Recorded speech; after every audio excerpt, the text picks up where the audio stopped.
일기 신도시는 지난 1989년 집값 안정과 주거 부족 문제를 해소하기 위해 서울 근교인 분당과 일산, 평촌, 중동, 3번 등에 건설되었습니다. 92년 말 입주가 완료되어 현재 30년 정도 지났는데요. 30년 전에 주택 건설 기준은 지금의 생활 패턴을 반영하지 못하고 있습니다. 세대당 주차 대수가 한 대도 미치지 못하는 경우가 많아 단지 내 주차 문제는 매우 심각한 상황입니다.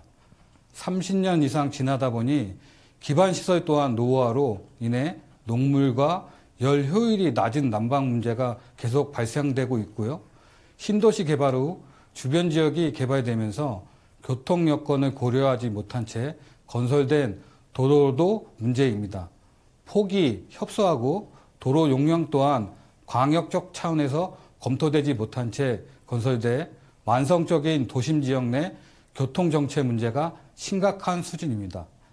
일산에서도 백석역 온수관 파열 사고와 10여 차례에 걸친 땅 꺼짐 사고가 발생하는 등 안전사고가 빈번하게 발생하고 있으며 주민들의 불안감이 상당히 높아져 있어 도 기반 시설에 대한 정비가 상당히 시급하다고 볼 수 있습니다. 네. 그리고 의원님, 그 신도시에 살고 계신 분들 가운데 가장 힘든 문제, 무엇보다 교통체증 때문에 출퇴근 너무 힘들다, 이런 말씀들을 많이 하십니다. 실제로 이 부분 가장 시급하다, 이런 얘기 나오는데 좀 해결할 수 있는 방법은 없을까요? 가장 시급히 해결해야 할 문제는 교통체증 문제라고 생각합니다. 신도시 내부는 격자 형태의 도로망으로 도로의 접근성은 상대적으로 좋다 할 수 있습니다.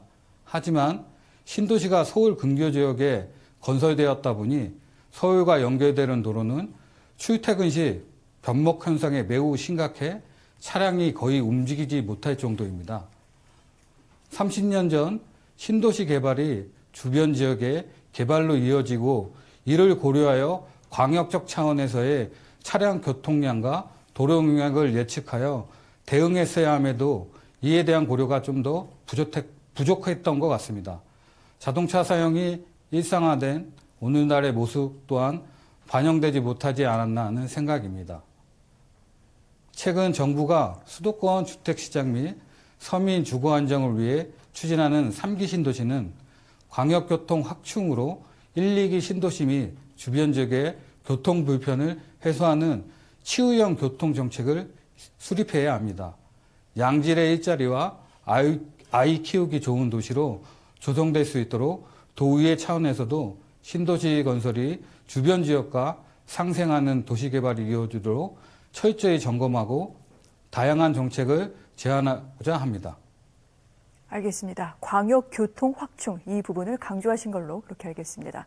그런데 의원님, 신도시 얘기하다 보니 어쩔 수 없이 좀 이 부분 짚어야 될 것 같습니다. 지금 LH 직원들의 3기 신도시 투기 의혹, 이 파장이 만만치 않은데 선출직 공직자들 가운데서도 투기 의혹을 받는 경우가 종종 있습니다. 그렇다면 우리 경기도 의회 차원에서 대책, 논의가 좀 따로 있습니까?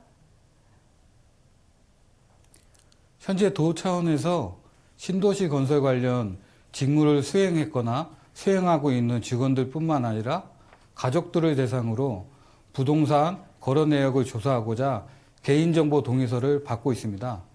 그리고 저희 의회 의장단, 상임위원장단, 교섭단체인 더불어민주당 대표단은 최근 국회의원 전수조사사 참여와 민주당 경기도당 조사 착수 등과 맞물려 신뢰를 회복할 수 있도록 대책 마련을 고심하고 있습니다. 민주당, 경기도당은 부동산 적폐 청산을 요구하는 국민들의 목소리가 높아짐에 따라 발본색원에 나서줄 것을 촉구하는 성명서를 냈고요. 모든 선출직 공직자로부터 철저히 조사하여 만약 투기 사실이 밝혀질 경우 엄중하게 처벌할 것입니다. 그리고 앞으로 공직자 윤리 강화 방안으로 공천 후보자에 대한 검증을 강화하고 부동산 검증 방법 등을 포함한 기준안을 공포할 계획입니다. 도당 관련 TF팀을 구성하는 등의 방안도 마련한 것으로 알고 있습니다. 국민들의 신뢰를 회복하기 위해 저희도 최선을 다하겠습니다.